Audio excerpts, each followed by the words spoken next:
Shalom, everybody. Hope you're having a great day. Just wanted to share with you some of my thoughts about our third step in our Back to Basics overview. Basically, we talked about creation of the world by God. We talked about the covenant that was established with Abraham and Sarah. Now that we've put Judaism in a different perspective, not just a religion, it's a covenant.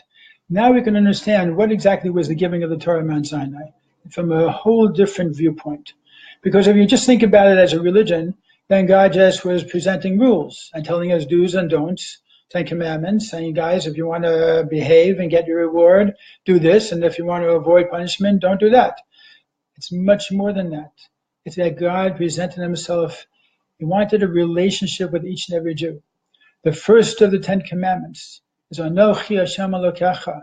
I am your God, in the singular tense, God speaking individually to every single Jew. That took you personally out of Egypt.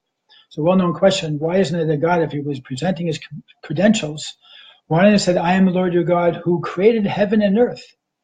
A very simple answer. When we look at God, at this whole Judaism as a covenant, God wasn't looking just to prove how great he was or how important he was. He was saying, I did something for you. I am concerned about you. I love you. I want you to have the best in life. I took you out of this slavery. And that's why the 10 Commandments are presented in a way as a very personal mandate as part of that covenant. When two people have a loving relationship, have a covenant between each other, and they set rules, it's as a result of a relationship that they have. Similar to God, we see it took 500 years after Abraham and Sarah, well, after Abraham was born, really, for the Torah to be given on Mount Sinai. Because God had a process in mind for these Jewish people, for these descendants of Abraham and Sarah to go through. And some of it was very difficult, and some of it involved tests that really put them against the wall. And as it says that they descended to the 49th gate of impurity. If they had descended even one more level to the 50th gate of impurity, they would have never been able to come out of Egypt. They would have been slaves forever, so to say. But God knew what it took to be able to squeeze this people to get the best out of them, to prepare them for the long journey ahead of them, to prepare them for every possible trial and tribulation that this nation would face in the course of history.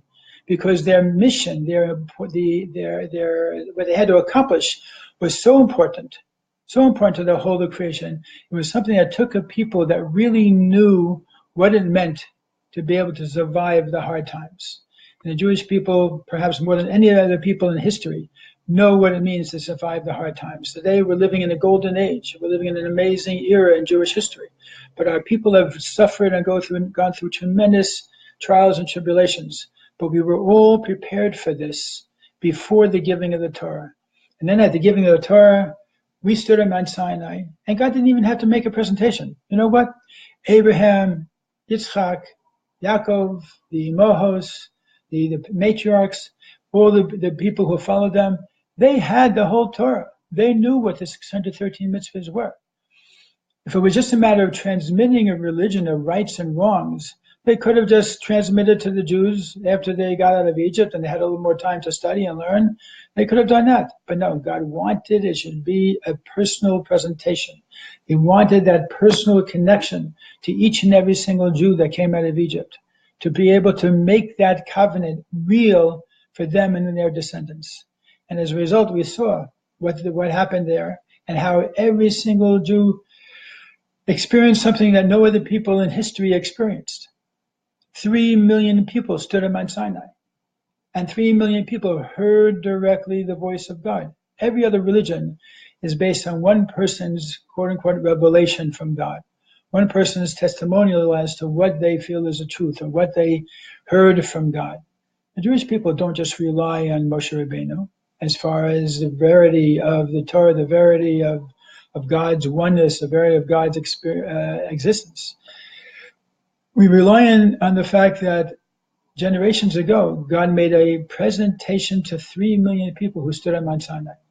And anybody who will tell you that's a Baba Maisa or we have no proof or how do you know it really happened, I'll tell you something very simple.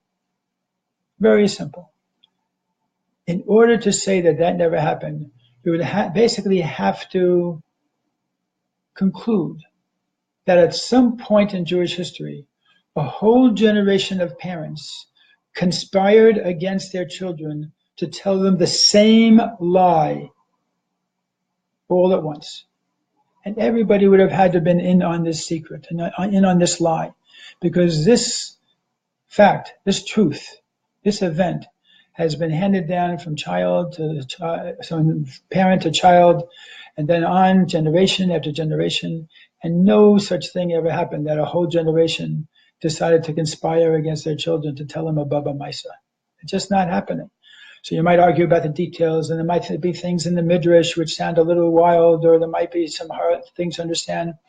But in the giving of the Torah, God gave us 3 different types of mitzvahs. He gave us chukim, those mitzvahs we can't understand, those that are edus, which are mitzvahs that we wouldn't necessarily think of initially, but once God gives them and gives an explanation for them, we can understand it. Like Shabbos, I wouldn't think of myself, or Tefillin, we wouldn't think of ourselves. And then the third one is the mishpatim, which are those mitzvahs that we do understand. And they relate very much to a relationship, because in a relationship, you have those aspects of the relationship that I really don't understand, like the chukim. Things I don't understand about a person I love, about my wife, about people, that are really beyond understanding. Then you have edus, those things that I don't really get, but once I ask them, can you just explain where did that come from, or why'd you say that, or why'd you do that, and they're giving me an explanation, then I can better understand it. And it makes some sense, even though I wouldn't think of it myself. And then you have the mishpatim, those things, of course, I would understand about anybody, that are just normal social, personal behavior.